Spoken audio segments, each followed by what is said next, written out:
Félix Michaud tourne la page après 25 ans à la ville de Montmagny. Inauguration du projet de rajeunissement du parc du Tortillard. Le show d'automne 2025 rassemble plus de 500 personnes à Saint-Henri.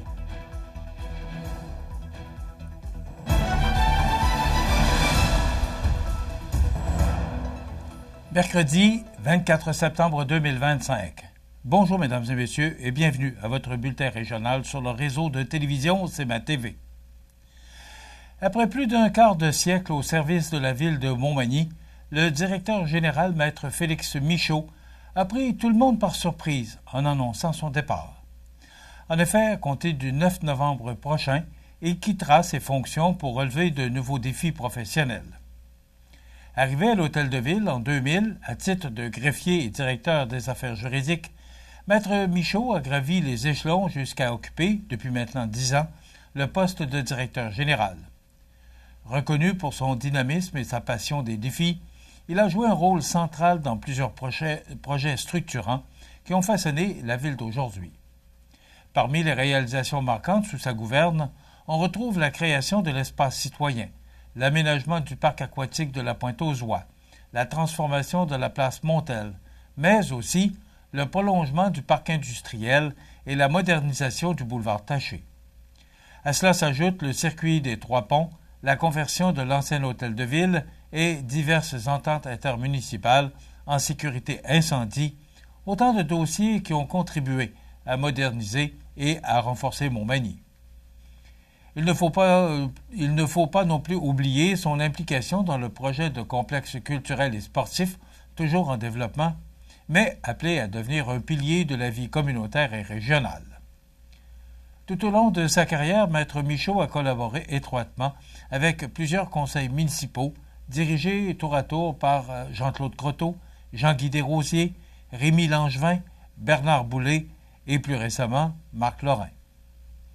Bien qu'il quitte ses fonctions, Félix Michaud demeurera résident de Montmagny et assure qu'il suivra, avec intérêt, les nombreux projets encore sur la table. Sa volonté de voir la ville continuer de s'épanouir demeure intacte. Le maire Marc Lorrain n'a pas manqué de souligner l'importance de son apport. Je le cite. « Avec des responsabilités qui se complexifient d'année en année, les directeurs de ville expérimentés se font rares au Québec. Montmagny avait la chance d'avoir une de ces perles entre les mains. Merci Félix pour des relations basées sur la confiance, la clarté et la volonté d'avancer ensemble, a conclu le maire de Montmagny. La ville a déjà confirmé qu'un processus de recrutement sera lancé sous peu afin de trouver son successeur. En attendant, toute l'équipe municipale salue le travail colossal réalisé par maître Michaud au cours des 25 dernières années et lui souhaite le meilleur dans cette nouvelle étape de sa carrière. Au terme du tout premier budget participatif de la ville de Montmagny mené en 2024, c'est le projet de rajeunissement du parc du Tortillard, soumis par Marie-Pierre Coulombe, qui a remporté les honneurs. Les travaux ayant été réalisés dans les derniers jours, une conférence de presse avait lieu hier, mardi, pour constater les améliorations apportées à ce parc de quartier lors de l'inauguration officielle. Mario Lacombe était sur place et voici ce qu'il nous a rapporté.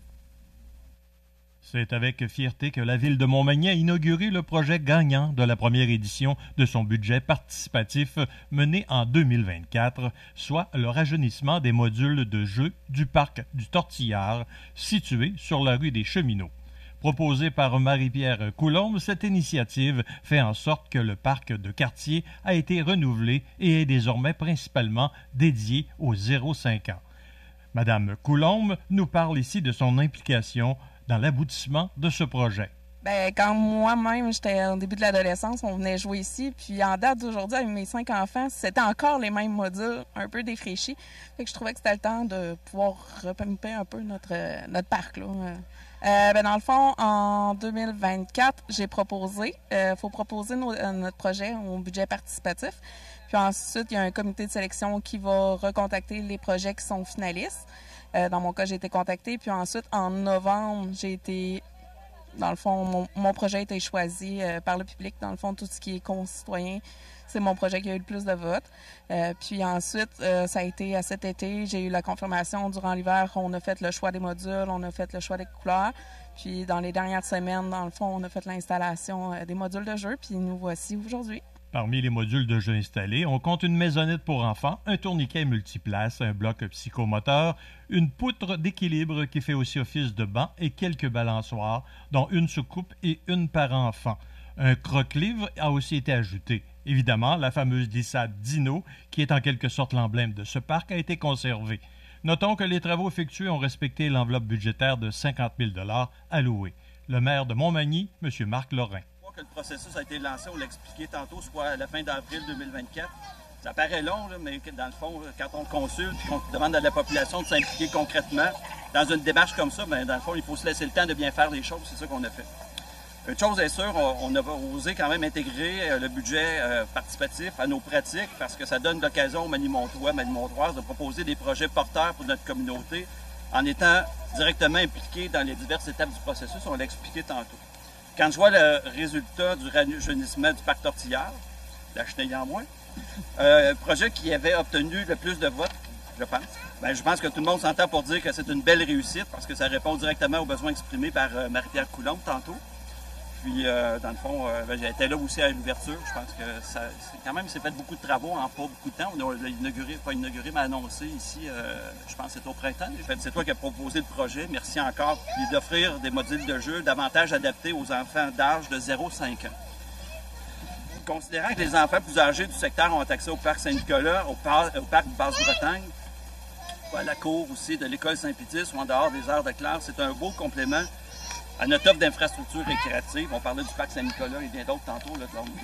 En raison du succès de cette première édition, la Ville répétera l'expérience en 2026. Les modalités entourant cette nouvelle mouture seront annoncées au printemps prochain. Encore une fois, toutes les étapes seront menées sur la plateforme de participation citoyenne jeparticipe.ville.montmagny.qc.ca. Ici Mario Lacombe, au parc Tortillard à Montmagny pour CEMA TV. Information. Le show d'automne 2025 rassemble plus de 500 personnes à Saint-Henri. Tous les détails après la pause.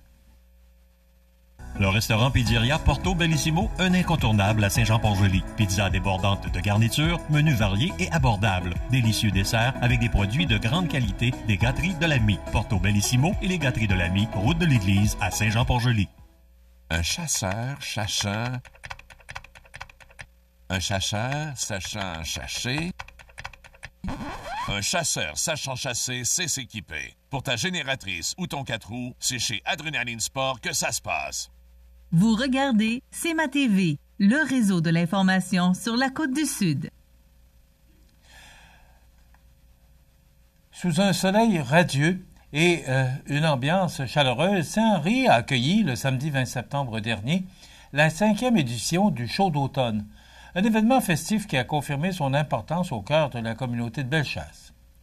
Organisé par Agir collectivement dans Bellechasse, en partenariat avec la municipalité de Saint-Henri, le Carrefour Employabilité et la MRC de Bellechasse, le rendez-vous a attiré plus de 500 personnes, dont de nombreuses familles, venues profiter de cette journée de célébration. La journée a aussi été marquée par le rallye des organismes communautaires réunissant 22 organisations locales. Cette activité a permis aux participants de découvrir la richesse des services offerts dans la région tout en sensibilisant à l'importance de saines habitudes de vie et du bien-être mental. Rappelons que le show d'automne s'inscrit dans la campagne de sensibilisation à la santé mentale Trajectoire.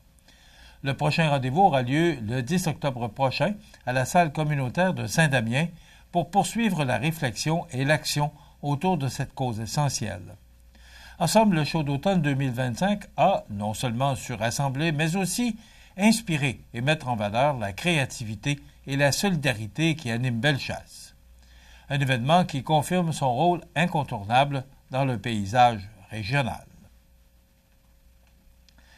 Le comité des usagers Montmagny-Lillet se réjouit du succès remporté par l'activité tenue le 16 septembre dernier à la vigie de Saint-Jean-Port-Joli. En effet, plus de 30 personnes ont répondu à l'invitation, démontrant l'intérêt grandissant de la population pour les enjeux liés à la fin de vie et à l'hébergement en CHSLD. 2 conférences gratuites figuraient au programme.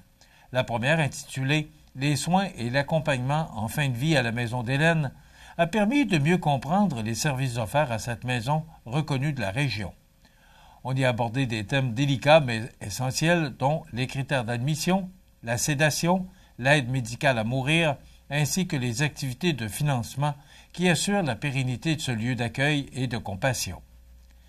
La deuxième conférence, se préparer pour l'entrée en CHSLD en compagnie de ses proches, s'est attardée aux principales préoccupations des familles. De la préparation avant l'admission jusqu'à la découverte du milieu de vie et des équipes soignantes, les conférenciers ont su outiller les participants pour mieux comprendre ce passage parfois difficile. Profitant de cette rencontre, le comité des usagers a tenu à rappeler ses mandats auprès de la population. Il agit notamment pour informer les usagers sur leurs droits et obligations, promouvoir l'amélioration continue de la qualité des services, défendre les droits et intérêts des usagers et accompagner toute personne dans ses démarches, incluant le processus de plainte. Ce rôle d'écoute et d'appui demeure central dans la mission du comité, qui travaille en étroite collaboration avec le réseau de la santé et des services sociaux. Avec une participation active et des échanges riches, cette activité confirme l'importance de donner la parole aux citoyens sur des enjeux aussi cruciaux que la fin de vie et l'hébergement des aidés. Et rappelons en terminant qu'en raison des faibles précipitations enregistrées depuis plusieurs jours, la ville de Montmagny se voit dans l'obligation d'interdire l'arrosage sur l'ensemble de son territoire, et ce, depuis mardi le 23 septembre jusqu'à nouvel ordre.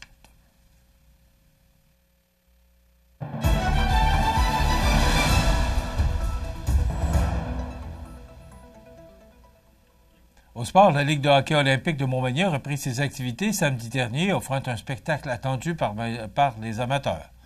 Le Pavage Jéricho disputait son tout premier match dans ce circuit, mais l'équipe a dû s'incliner 6-3 face aux Armoires Maturin. Ces derniers ont imposé leur rythme dès le départ avec une séquence de 4 buts sans réplique. Malgré le score, les joueurs du Pavage Jéricho ont démontré de belles intentions offensives, tentant de créer une remontée grâce au duo formé de Tommy Jalbert et d'Étienne Jean. Leur implication a dynamisé la rencontre et laissé présager un avenir prometteur pour la formation.